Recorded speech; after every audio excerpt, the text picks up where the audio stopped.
Saravá Jogo de Dama, Saravá todo dia, Saravá todo mundo. Bem-vindos ao mundo da pandemia, do pandemônio e de tantos demônios que nos infernizam o juízo. Hoje a gente vai falar um pouquinho desse mal que nos afligiu e que aflige o mundo, né, que é a Covid-19, mas a gente vai falar com um enfoque político e médico, né, porque, sem dúvida, ele foi uma doença que mobilizou outras forças além da saúde, né? Quando ela deveria ter um foco em saúde, ela mobilizou outro tipo de força. Para falar com a gente vai falar com o Bira, né, Bira? O Biratã Paula Santos, que é um pneumologista, que vai contar para a gente um pouquinho de toda essa situação que a gente está vivendo. Saravá, Bira, bem-vindo ao Jogo de Dama. Bem-vindo, obrigado pelo convite, é um prazer estar aqui com vocês. Bira, para dar o start, a pandemia, ela se deflagrou, na verdade, hoje dizem até, né, as pessoas fazem especulações de que já no carnaval já estava por aí, mas ela se deflagrou em março, né, efetivamente em março no Brasil, quando desde janeiro ela já estava correndo o mundo e todo mundo sabia. Como é que foi essa chegada no Brasil e no teu olhar de médico, por que não foram tomadas as devidas providências, já que a gente teve um bom tempo, né, de preparo? Veja, a doença foi notificada primeiramente em dezembro, no final de novembro para dezembro na China. Depois ela acompanhou, se espalhou para alguns países da região, Coreia do Sul, se não me engano, Singapura, Japão, depois veio para a Europa, já no início desse ano. A situação mais dramática noticiada foi a do norte da Itália, né, a cidade de Bérgamo, a região da Lombardia, onde, no caso, por exemplo, de Milão, o prefeito negou a importância, a gravidade da situação, e a cidade viveu um dos principais focos na Itália e na região da Lombardia. E depois para os Estados, para o hemisfério norte do continente latino-americano. Foi para os Estados Unidos, Canadá, e ela é introduzida no Brasil. O primeiro caso notificado de óbito é em março, mas já tinha evidências de situações suspeitas no mês de fevereiro.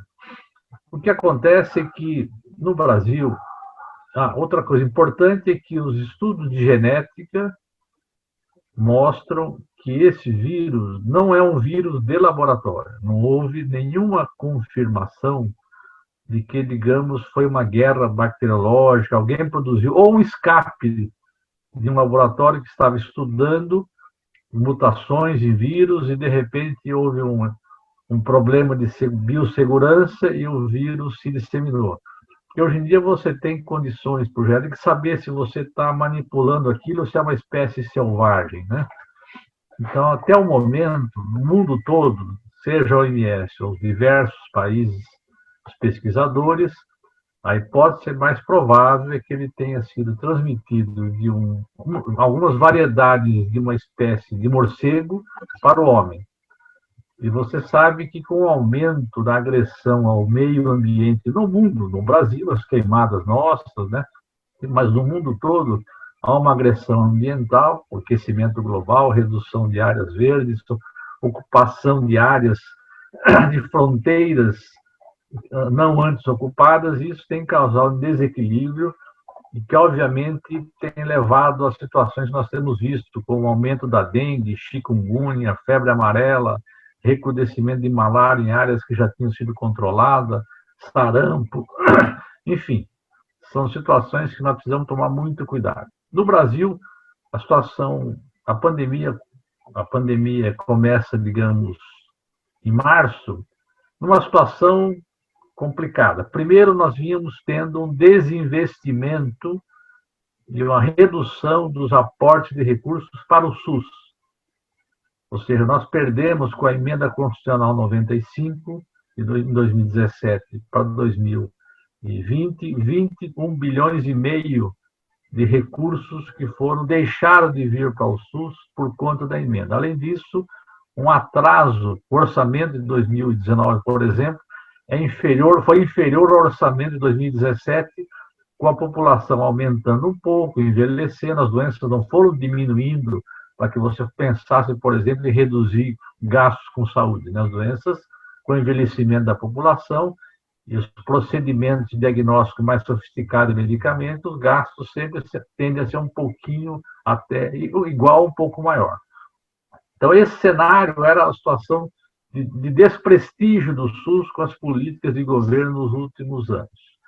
Além disso, nós tivemos uma situação, a presidência da República, o governo atual, a concepção dele foi de desacreditar na gravidade da pandemia. Ou seja, esse é um vírus que tem pouco efeito, é uma gripinha, nós devemos passar por isso, enfrentar essa situação, e, portanto, não foi um governo que deu exemplo na figura do mandatário principal da República e nem nas ações políticas do governo, dos ministérios, para chamar a atenção da população para a gravidade do problema. Nós estamos falando de uma doença que hoje, em 20 de agosto, já vitimou no Brasil quase 12 mil pessoas.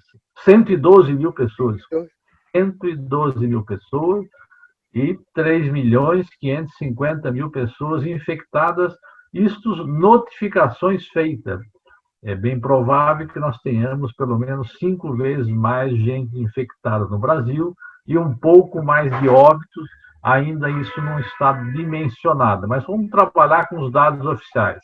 É uma guerra, nós temos perdido 112 mil brasileiros até o dia de hoje.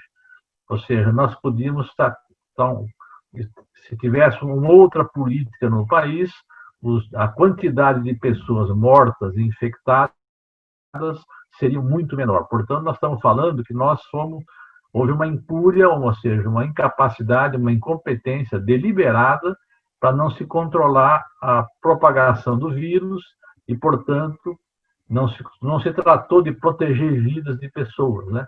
Nós deixamos correr solto ainda e está correndo solto.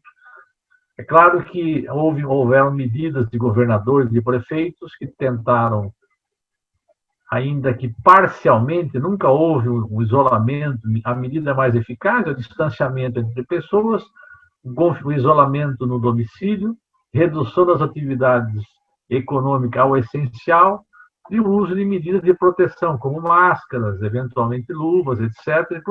E para quem precisa trabalhar em atividades essenciais, como a área da saúde, a produção de alimentos para as pessoas, o transporte do ir e vir, todas as condições de segurança máxima para aquele trabalho ser feito com segurança. E mesmo assim, a gente sabe que não existe segurança 100%, mas se você faz ela pela metade, por isso nós estamos assistindo os milhares de mortes na área de enfermagem no Brasil, uma quantidade de médicos bem menor, mas a área de enfermagem em particular foi muito afetada, né? Técnicos de enfermagem, enfermeiras, né? No Brasil como um todo.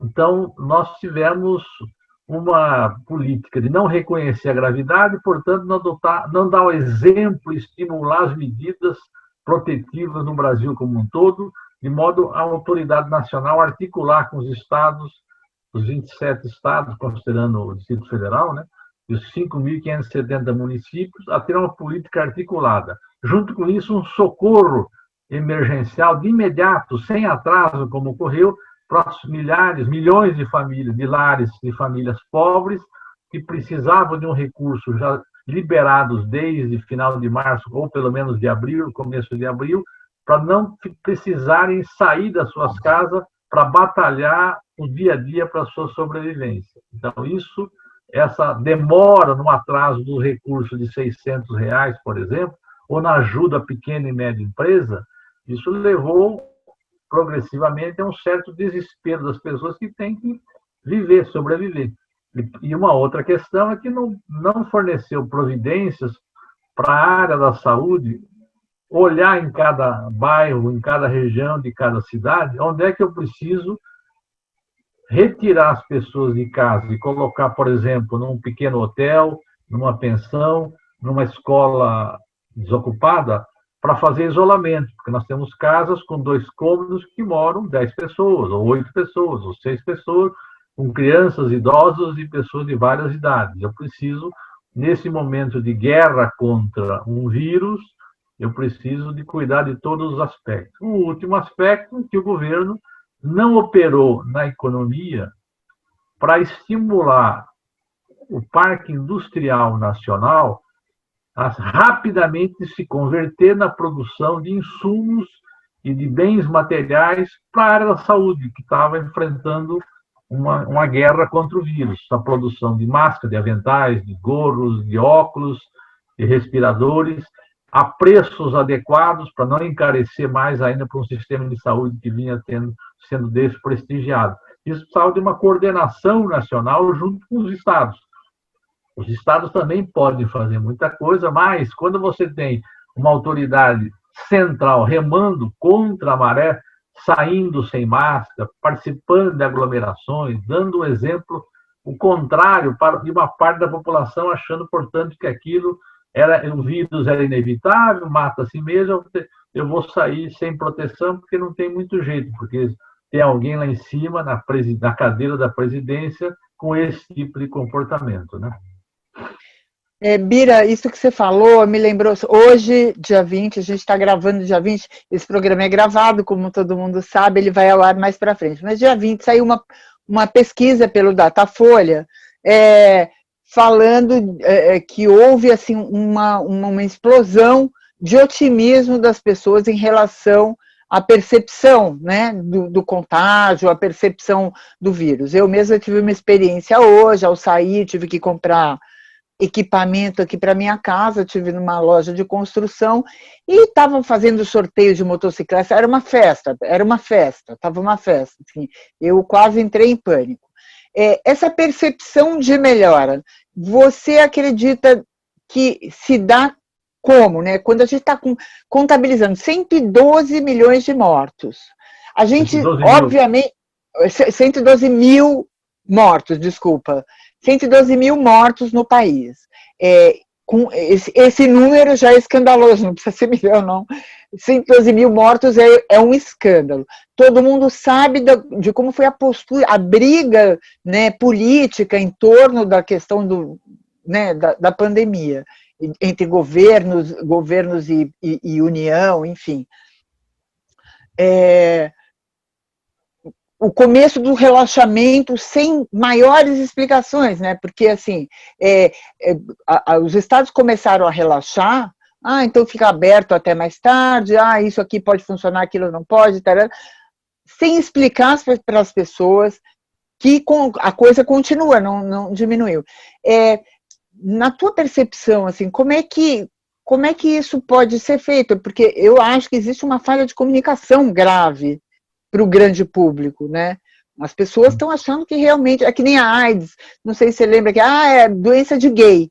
Então, quem não era gay achava que estava tudo bem, né? Ou seja, foi um erro de comunicação, foi um erro moralista, enfim, não importa. E queria saber de você qual a tua percepção disso. Veja, quando você tem um exemplo de cima, um não exemplo de cima, uma parte da população, a presidência da República tem uma aprovação de 1/3 da população. E quando ele dá um exemplo de que a pandemia não é um problema, o enfrentamento dela é natural, as pessoas têm que pegar a doença, batalhar, vai se imunizar, ou seja, não tem o que fazer, ou a não ser a prescrição de medicamentos que não tem nenhuma evidência que ajudam a evitar ou tratar a doença, você já está estimulando uma parcela da população. Uma outra questão é que essa política errática fez com que o Brasil está indo para o 5º mês de pandemia, um nível de mortalidade atualmente já vai fazer o 3º mês que o nosso nível de óbitos, em geral, no Brasil, é por volta de 1.000 pessoas. Um pouco mais, um pouco menos, mas 1.000 pessoas morrem por dia. Então, nós estamos no terceiro mês nessa situação de óbito e no quinto mês de doença. Há um certo cansaço das pessoas de isolamento. Se nós tivéssemos feito uma política de isolamento mais firme de março, abril e maio, um lockdown, por exemplo, começou em São Paulo, o epicentro da doença, Fortaleza, Rio de Janeiro. Essas cidades deveriam ter sido isoladas, ninguém entra e ninguém sai. Ou para sair e entrar, mesmo em São Paulo, que é uma região conurbada, tem que ter práticas drásticas, como outros países fizeram, nós estamos inventando a roda. Se nós tivéssemos feito isso, teríamos encurtado o isolamento das pessoas, tornado isso mais suportável. Quando você tem um exemplo de um cansaço, vai ocorrendo uma espécie de uma naturalização do problema, de uma aceitação disso. Há um problema psicológico, uma psicose coletiva, digamos assim, porque você vê uma pessoa fala, bom, quem morreu, eu não tenho nenhuma pessoa que morreu. Então, o fato de não ter nenhuma pessoa que morreu, que é próximo, muito próximo dele, já é um fator que faz ele, bom, morreu alguém, né? Não foi uma pessoa do meu círculo. Quando tem pessoas doentes próximas que sofreram, saem do hospital, aí causa um pouco mais de comoção. Mas, de qualquer maneira, eu acho que o exemplo da presidência, de alguns governadores, de vários prefeitos, e essa combinação do tempo muito prolongado, nós somos o país, junto com os Estados Unidos, que também está numa situação, pelo mesmo tipo de postura do governo de lá, muito semelhante, né, do governo federal de lá, mas lá os estados têm uma capacidade de operação maior. Você vê, por exemplo, Nova York, o estado de Nova York, a cidade, eles agiram, tiveram muita perda, mas agiram de maneira focada. Eles hoje estão com a situação praticamente controlada, o comércio praticamente aberto, o comércio e as atividades.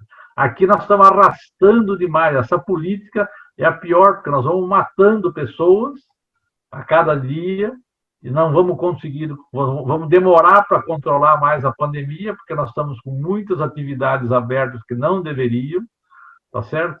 Estamos discutindo se vamos abrir escolas, ou seja, nesse quadro, abrir escolas onde as crianças e jovens dificilmente você consegue manter na estrutura que nós temos educacional, distanciamento de 2,5 metros, 2, todas as medidas de higiene, no ir e vir das pessoas, tá certo? Na alimentação, no problema da aglomeração. Se nós estamos dando exemplos de pessoas no shopping se aglomerando, na rua se aglomerando, na presidência da República se aglomerando, aí você exige que o menino de 10 anos, de 8 anos, de 7 anos, ou adolescente de 14 anos tenha um comportamento diferente. Ele está vendo diariamente no celular dele, na televisão, no jornal, aglomerações da presidência da República, de alguns governadores, e, portanto, por que eu tenho que ficar aqui, sabe? Então, além de que eu já fiquei 5 meses na minha casa, em situação difícil, então, esse conjunto de fatores é que tem levado a essa espécie de uma explosão de desconsiderar a gravidade do problema. Então, nós vamos chegar, daqui a pouco, a 150 mil óbitos no país, achando que isso é uma coisa inevitável. Não é inevitável, isso é um genocídio, as pessoas precisam saber disso, precisam tomar consciência disso. Preciso ainda é tempo de reduzir qualquer atividade que não seja essencial, pressionar prefeitos, governadores, a presidência, para adoção de medidas para reduzir o número de infectados e de mortes. É uma doença, nós não podemos falar em imunização de manada para uma doença que mata pessoas desse jeito. Se fosse uma doença... Eu ia te perguntar isso, assim, era a minha próxima pergunta. Qual é o fundamento dessa proposta de imunização de manada diante do Covid? Veja, não há fundamento justificável nenhum. A Suécia tentou fazer isso, a Inglaterra no começo, com o primeiro-ministro Boris Johnson apregoando, até que ele foi para a UTI. Depois mudou a política. Veja, quando você pode ter uma doença cujos sintomas são de fato leves, mortalidade discreta, não incapacitante nas pessoas que a tiveram, fala, bom, eu não vou esperar uma vacina e colocar todo mundo ou medicamento isolado e de reduzir a atividade, o emprego das pessoas, porque as manifestações são leves e a taxa de óbito, de mortalidade é uma coisa desprezível.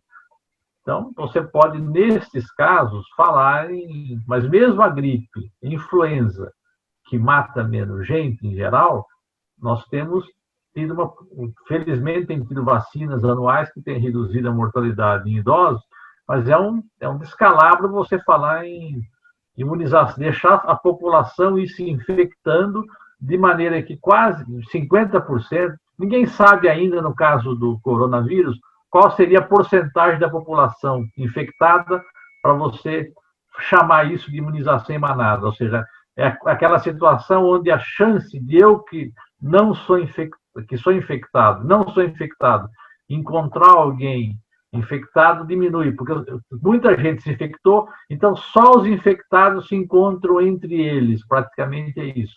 Então, você fala, não tem mais ninguém, porque eu vou para o meu trabalho, todo mundo no meu trajeto, no meu trabalho já pegou a doença, todo mundo na minha casa já pegou a doença, entendeu? Nessa situação que você chama de imunização em manada.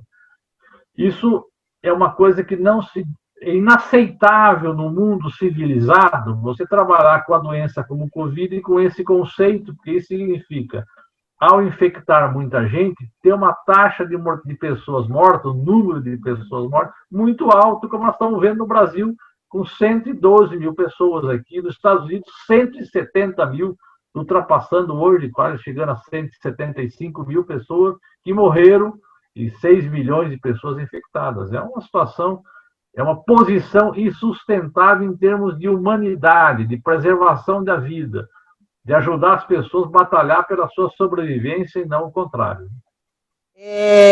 Bira, estou te chamando de Bira aqui na intimidade da entrevista. Doutor Bira, a gente tem falado, tem se falado das vacinas, né, de Oxford, da Rússia, da China, de Cuba, né, já falaram da de Cuba, as pessoas apavoradas porque vai inocular o comunismo, enfim. Só que a gente sempre soube que as vacinas, até hoje a gripe, não existe uma vacina 100% eficiente de gripe, né? As pessoas pegam gripe ainda. E a gente, obviamente, está tendo um grande investimento na pesquisa da Covid, mas, assim, qual a possibilidade de uma vacina realmente eficiente, obviamente não é 100% que eu estou perguntando, mas realmente eficiente nesse prazo tão curto? Existe? Bom, eu não sei se alguém tem uma resposta precisa. As vacinas, você vê que não tem vacina até hoje para AIDS, né? É um vírus. Pois é. É claro que a AIDS também matava muita gente, mata, né? E aí tem o interesse, na minha opinião, da indústria de medicamentos. Medicamentos antivirais para a AIDS são caríssimos e houve uma comoção porque ela atingiu também uma população, atinge todo mundo, a AIDS, mas ela atingiu muito uma população com um certo diferencial também econômico. E houve uma grande pressão e se investiu muito na produção de medicamentos antivirais. Então, hoje você tem coquetéis de medicamentos que controlam bastante muitas pessoas com a doença, a imunodeficiência pelo vírus. E a vacina sumiu do mapa qualquer perspectiva de vacina contra a AIDS, porque não é lucrativa. No caso dessa doença, ela tem uma taxa de mortalidade muito grande e a transmissão é muito superior à AIDS, porque é pelo ar, pelo contato entre as pessoas, nem o contato não precisa se encostar, basta uma tossida, né, digamos assim, um espirro, etc. Existem vacinas, todas as vacinas que estão agora na fase 2 ou fase 3, estão revelando que tem uma boa segurança e tem uma boa capacidade de produzir imunidade. Provavelmente, essas vacinas vão ter que ser usadas mais de uma dose, cada uma delas, e provavelmente vai se usar mais de uma vacina, porque elas trabalham estimulam mecanismos diferentes no nosso corpo. uma vacina usa outro tipo de vírus, que é o adenovírus, que é a vacina russa, e também a vacina de Oxford, tem a vacina chinesa. Eu não acredito, as pessoas, na melhor das hipóteses, nós no Brasil, se tudo der certo, nós só teremos vacina em 2021. Este ano não será possível vacinar a população, porque você tem que terminar os testes e você depois tem que ter a produção da vacina e toda uma logística da sua aplicação. Aliás, uma das coisas que estamos chamando a atenção é que alguma vacina, alguma ou mais de algumas vacinas estarão prontas para o início de 2021, e é preciso o Brasil, que é um país com 211 milhões de habitantes, que vive uma pandemia, já tomar as previdências de organização da logística para que a vacina produzida, seja pela Fiocruz, ou seja pelo Instituto Butantan, uma vez que elas sejam produzidas, elas sejam rapidamente aplicadas na população. Porque para a gripe, por exemplo, e outras vacinas, depois de produzida, o Estado demora 3 meses para fazer a aplicação. Ou seja, não há uma provisão de logística antecipada para que a indústria produziu hoje aqui, amanhã eu estou vacinando. Então, essa é uma questão necessária de nós estimularmos nos estados e no Brasil, de que a logística toda, assim, mas será que vai demorar mais ou menos? Eu vou ficar perdendo tempo com organizar a logística dele? Já sim, deve perder tempo com grupos que estudem esse assunto, porque a prevenção é muito importante. Se a vacina funcionar, nós vacinarmos em massa para reduzir a doença das pessoas, que capacitam as pessoas para o trabalho, para a sua vida regular, e matam um monte de gente. Ou aquelas que não matam, demoram às vezes meses para se recuperar, portanto, com uma qualidade de vida e de trabalho muito ruim, né? Uhum. Outra coisa que, enfim, é uma curiosidade geral e é uma especulação, são os medicamentos, né, ivermectina, enfim. Aliás, antes de fazer essa pergunta, depois eu volto a essa pergunta, é que você tocou num assunto que eu acho bastante interessante, que é o que tem sido muito discutido aí, são as Big Pharma, né? Que teria interesse da Big Pharma em deixar rolar, porque vai se criando medicamentos paliativos, enfim. O quanto isso pode ser verdade, Bira? Claro, a gente sabe que a indústria farmacêutica ela vive de doença, obviamente. O câncer está aí provando isso há milênios. Mas, assim, nesse caso especificamente. Nesse caso, existe uma corrida, né? Existe uma corrida nesse caso. Não há evidência disso por algumas razões.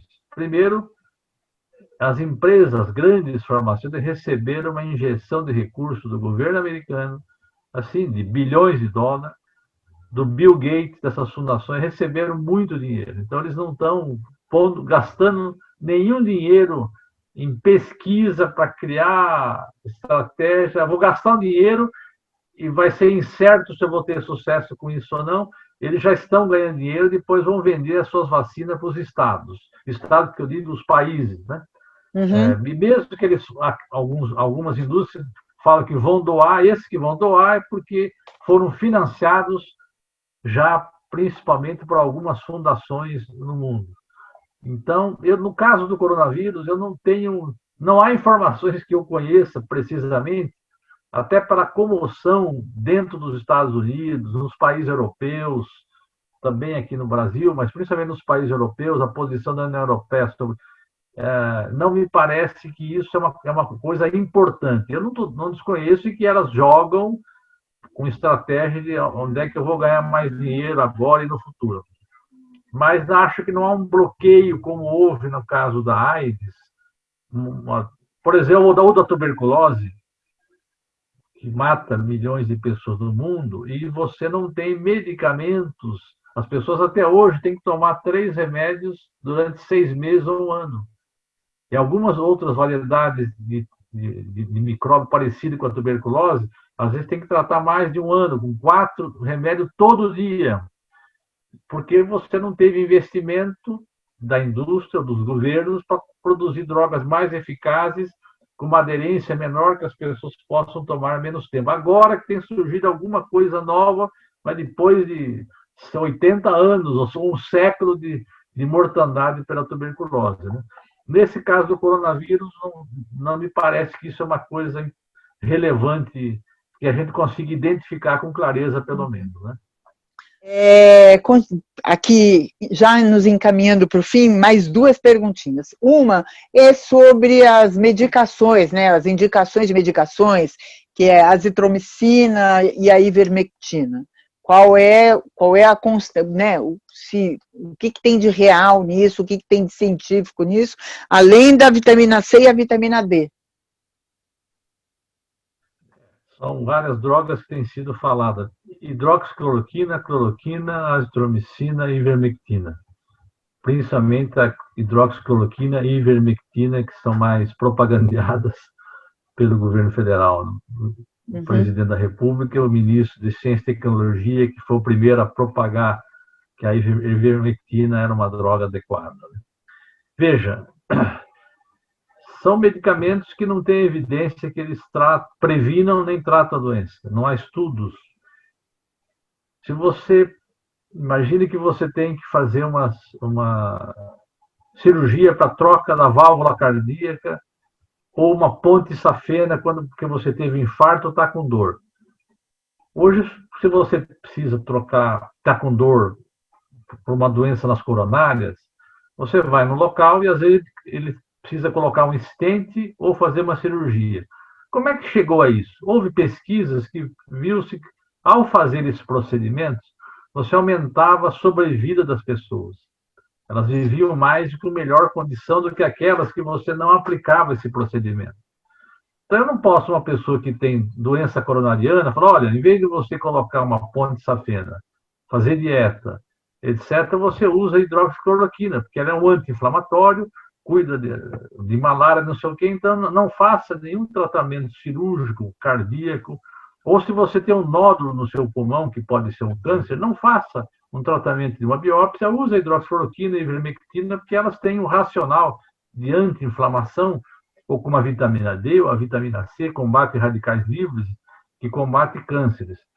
Veja, não há evidência nenhuma dessas drogas que elas previnam a doença ou trate quando a pessoa está com a doença. É claro que as vitaminas, por exemplo, são necessárias para a nossa vida, em geral, para todo o funcionamento. Então, você comer verduras, frutas, verduras, legumes, e ter uma alimentação razoável, você está suprida de todas essas vitaminas. Não precisa suplementar, né? Isso é uma lenda, né? É uma lenda. Por exemplo, teve 2 grandes estudos que, para pessoas que fumavam, eles resolveram dar beta-caroteno.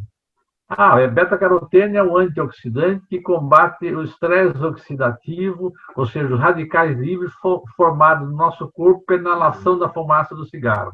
Os 2 grandes estudos realizados nos Estados Unidos tiveram que ser interrompidos porque aumentou a mortalidade em vez de diminuir. Então, o que se sabe é que algumas vitaminas você tem que ingerir ela nos alimentos e não na forma de comprimidos. A suplementação, no caso de beta-caroteno, aumentou a mortalidade por câncer e por doenças cardiovasculares. Então, as pessoas não devem se iludir. Use as evidências que elas usavam antes da pandemia, o bom senso, tá certo? Houve um fla-flu estimulado pela presidência sobre esses medicamentos, inclusive também pelo governo norte-americano, o Donald Trump, e essas drogas não funcionam. E elas usadas, uma coisa é usar para quem tem uma doença como malária, artrite reumatoide, algumas doenças reumáticas.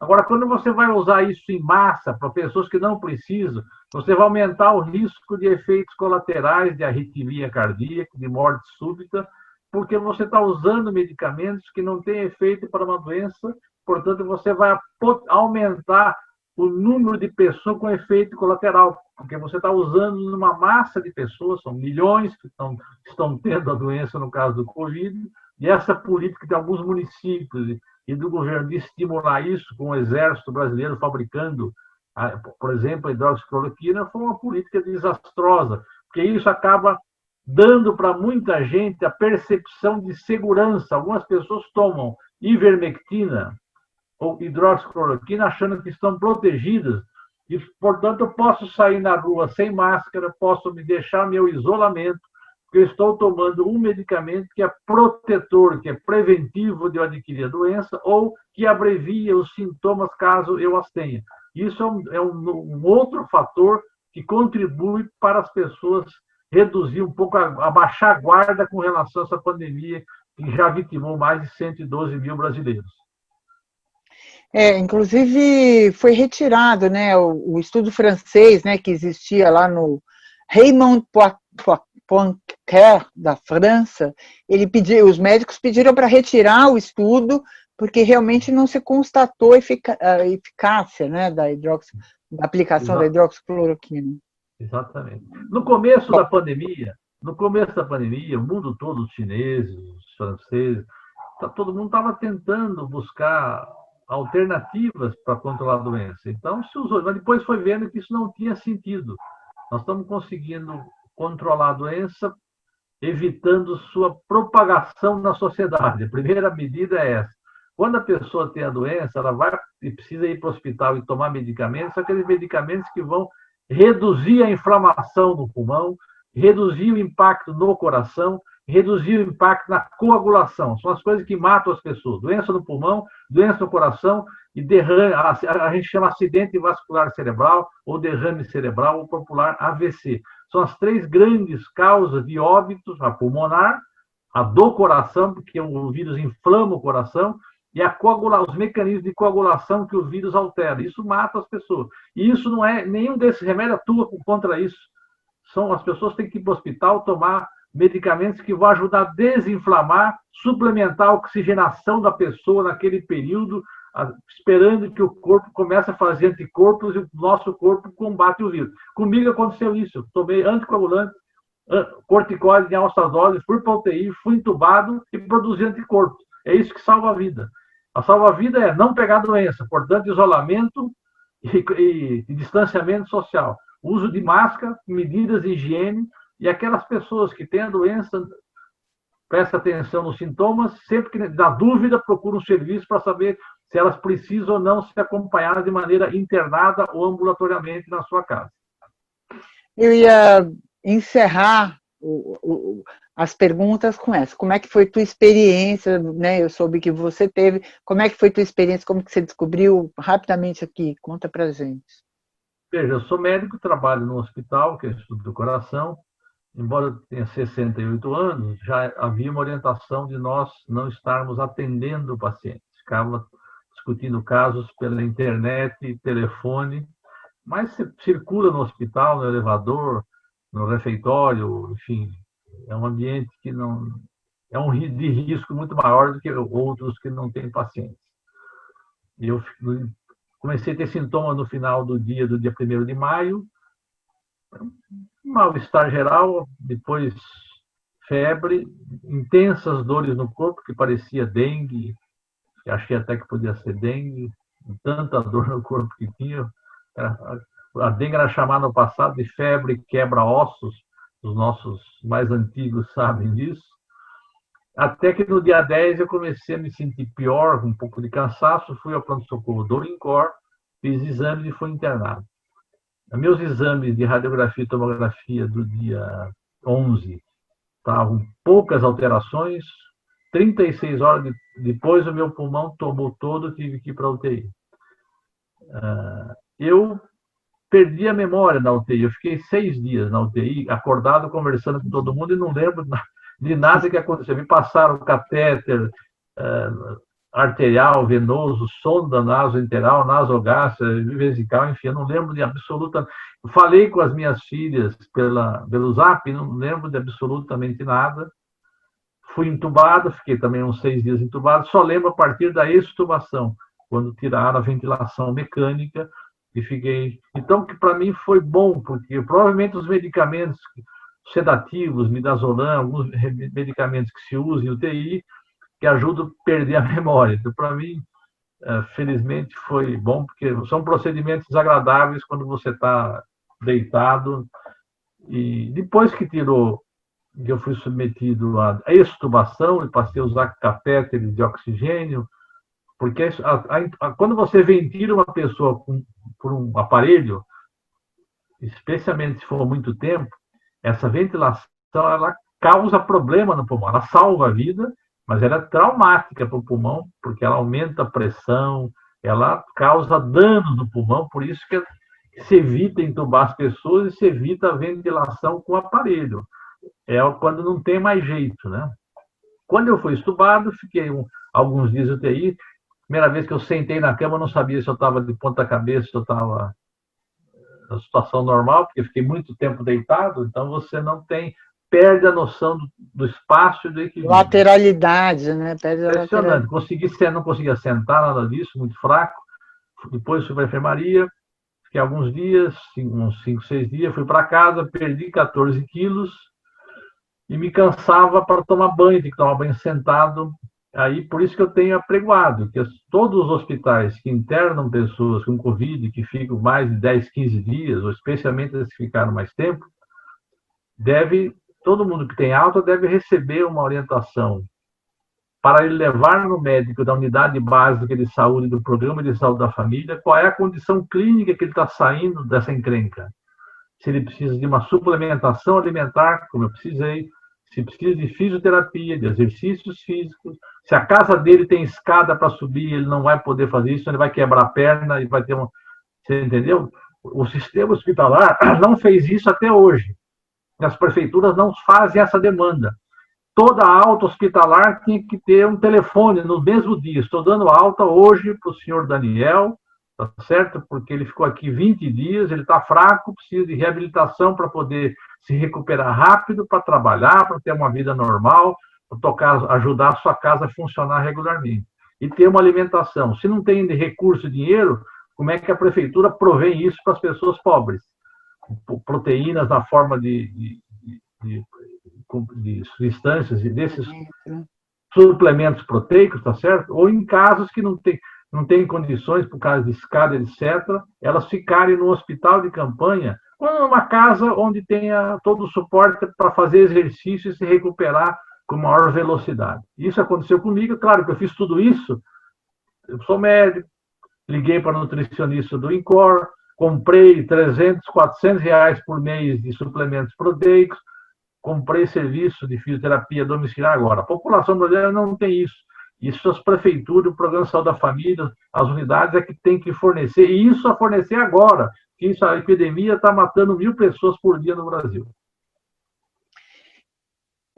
A gente está encaminhando para o fim, queria agradecer você, Bira, muito obrigada, entrevista importantíssima para esse momento que a gente está vivendo, queria agradecer demais a tua disponibilidade, a tua clareza, enfim, deixar as últimas palavras aí contigo. Antes de mais nada, convidar todo mundo que nos acompanhou a assinar o canal Jogo de Damas JDD, divulgar, enfim, convidar as pessoas para conhecerem o canal, é muito importante, os canais progressistas, eu insisto muito nisso, é muito importante, os canais progressistas são uma voz que vai em paralelo à grande mídia, a grande mídia tem outros interesses que não só o da notícia, e, enfim, os canais progressistas vêm aí para complementar.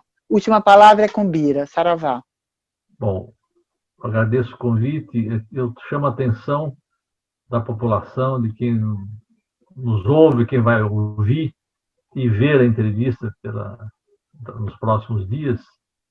Primeiro, nós estamos em plena pandemia, são 40 a 60 mil pessoas no Brasil que se infectam a cada dia, são registrados, mais de 1.000 pessoas, cerca de 1.000 pessoas estão morrendo por dia. Portanto, as medidas de isolamento social, medidas de evitar o distanciamento entre as pessoas, é um risco ao retorno às aulas nestas condições.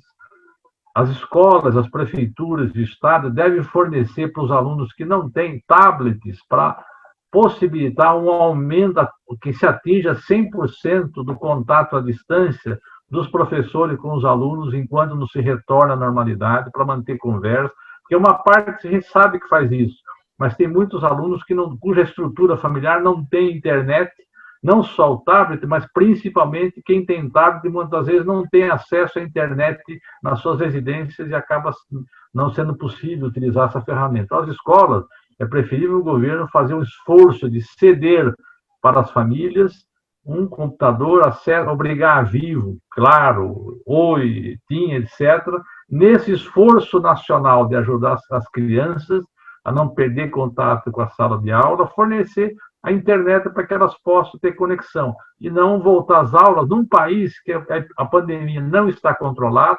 Temos um mau exemplo federal, como é que eu vou conseguir controlar de maneira adequada uma situação dentro das escolas brasileiras? Vai ser muito difícil e podemos agravar a situação.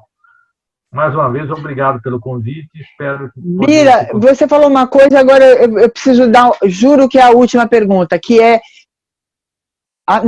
no teu olhar, quanto tempo a gente ainda tem nessa situação? Com essas condições que a gente está vivendo, quanto tempo você acha que tem para a gente ter um mínimo de respiro mais tranquilo? Quanto tempo você vê? É uma pergunta difícil, porque a doença saiu um pouco de capitais, foi para o interior, mas as pessoas circulam entre as cidades e entre estados.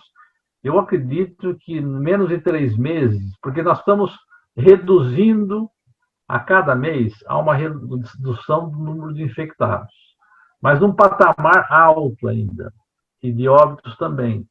Nós não podemos aceitar 1.000 óbitos por dia, 500 óbitos por dia, 300, 200 óbitos por dia, entendeu?